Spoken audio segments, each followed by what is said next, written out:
नमस्कार दोस्तों, मैं अमन स्वागत करता हूं आपके अपने YouTube चैनल एजुकेशन हब पर। आज है 25 दिसंबर और आज के दिन मनाया जा रहा है क्रिसमस डे। तो सबसे पहले आप लोगों को क्रिसमस डे की ढेर सारी शुभकामनाएं। यहाँ पे बढ़ते हैं आज के करंट अफेयर्स की तरफ। तो सबसे पहले जानते हैं आज के दिवस के बारे में। तो आज है 25 दिसंबर और आज के दिन मनाया जा रहा है सुशासन दिवस। इसके बारे में जाने तो भारत के पूर्व प्रधानमंत्री अटल बिहारी वाजपेयी जी का जन्म 25 दिसंबर साल 1924 को हुआ था और यह भारत के पूर्व प्रधानमंत्री रहे। और इन्हीं के जन्म दिवस के सम्मान में भारत सरकार के द्वारा साल 2014 में यह घोषणा किया गया कि प्रत्येक वर्ष 25 दिसंबर को राष्ट्रीय सुशासन दिवस यानी कि गुड गवर्नेंस डे के रूप में मनाया जाएगा। अब बढ़ते हैं आज के करंट अफेयर्स की तरफ।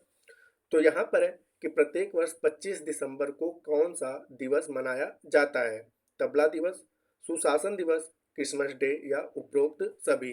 तो यहाँ पे हम बात करते हैं कि प्रत्येक वर्ष 25 दिसंबर को मध्य प्रदेश सरकार के द्वारा तबला साधकों के सम्मान में यह घोषणा किया गया कि 25 दिसंबर को तबला दिवस मनाया जाएगा।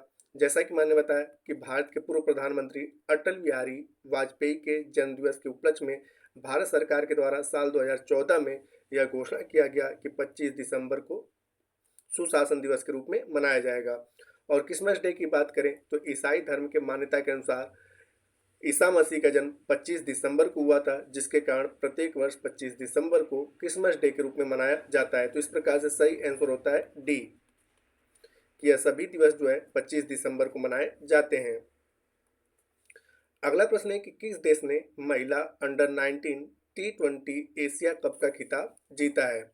ऑप्शन है आपका भारत, बांग्लादेश, श्रीलंका या न्यूजीलैंड। तो यहाँ पर सही आंसर होता है कि भारत ने महिला अंडर 19 T20 एशिया कप का खिताब जीता है। साथ ही साथ यहाँ पे अन्य ऑप्शंस के बारे में जाने तो अंडर 19 एशिया कप खिताब ओडीआई जो है, एशिया कप खिताब ओडीआई जो है वह बांग्लादेश ने जीता है, वुमेन्स वाला यानी कि महिला वाला। श्रीलंका की बात करें तो एशिया कप वुमेन,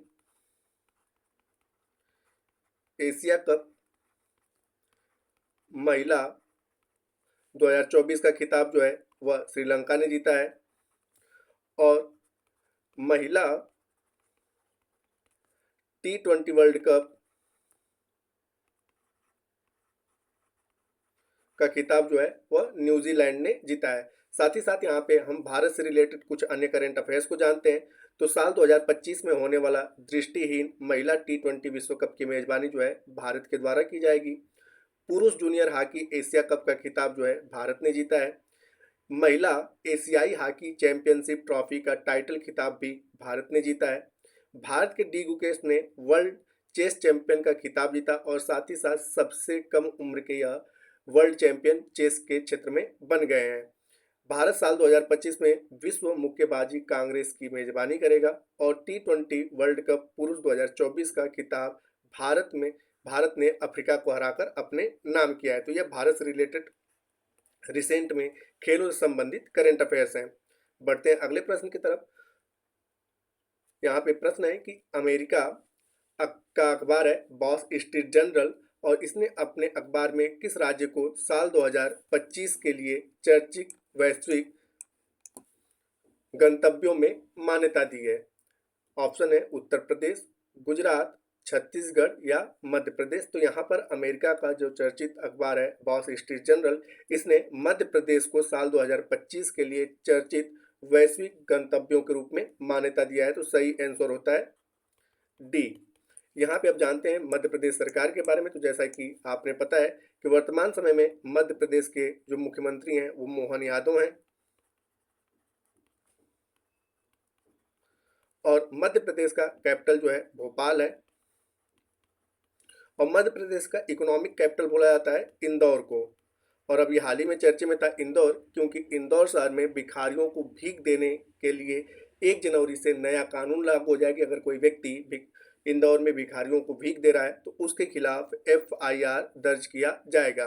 और साथ ही साथ मध्य प्रदेश की जो राजधानी है भोपाल, यहाँ पर 10वां अंतर्राष्ट्रीय वन महोत्सव का आयोजन किया गया।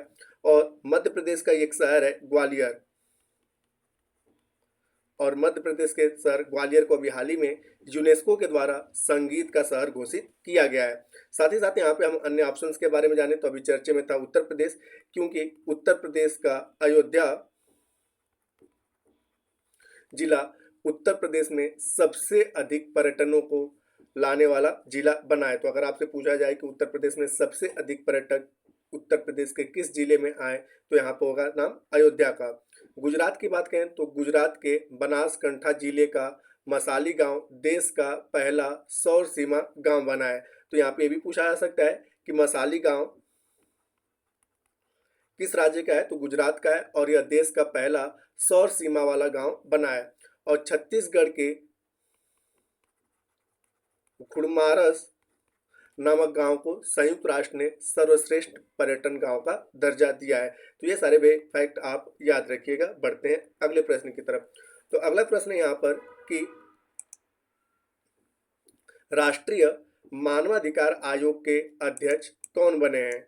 ऑप्शन है आपका वी रामा सुब्रमण्यम या गगन गिल या कैलाश मकवाना या फ्रैंकोइस बायरू। तो अभी हाल ही में राष्ट्रीय मानवाधिकार आयोग के जो अध्यक्ष हैं वह बने वी रामाकृष्णन सुब्रमण्यम। तो सही आंसर होता है ए।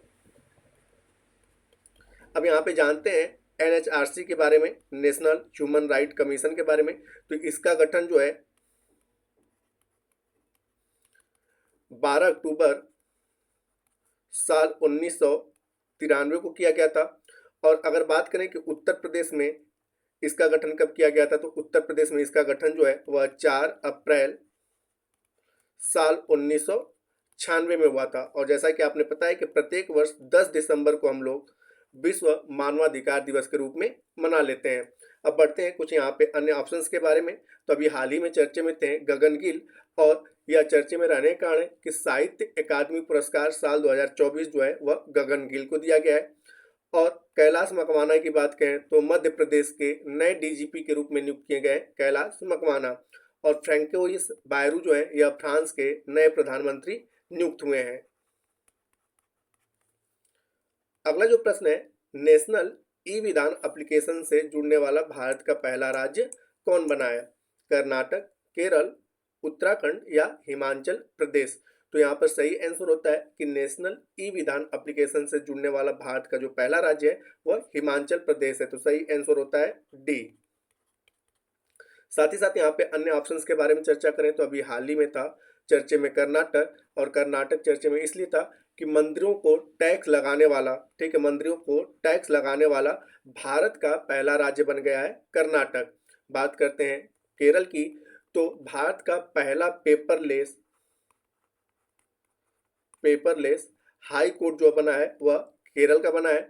और उत्तराखंड भी चर्चे में था, तो पहली योग नीति लागू करने वाला भारत का पहला राज्य बना है उत्तराखंड, यानी कि योग नीति लागू करने वाला भारत का पहला राज्य जो बना है वह उत्तराखंड बना है। अब यहाँ पे चर्चा कर लेते हैं हिमाचल प्रदेश की। तो जैसा कि आपने पता है कि हिमाचल प्रदेश के जो मुख्यमंत्री हैं वह है सुखविंदर सिंह सुक्खू, और यहाँ के जो राज्यपाल हैं उनका नाम है शिव प्रताप शुक्ला। और साथ ही साथ अभी हिमाचल प्रदेश के कुछ करंट अफेयर्स चर्चे में थे। तो हिमाचल प्रदेश के मुख्यमंत्री यानी कि सुखविंदर सिंह सुक्खू के द्वारा सुख शिक्षा योजना को मंजूरी दी गई है, ठीक है। दूसरा है कि हिमाचल प्रदेश सरकार ने महिलाओं के लिए स्वास्थ्य कार्ड योजना की शुरुआत करी है। और हिमाचल प्रदेश सरकार ने अपने यहाँ महिलाओं की शादी की न्यूनतम उम्र 18 वर्ष से बढ़ाकर 21 वर्ष कर दिया है।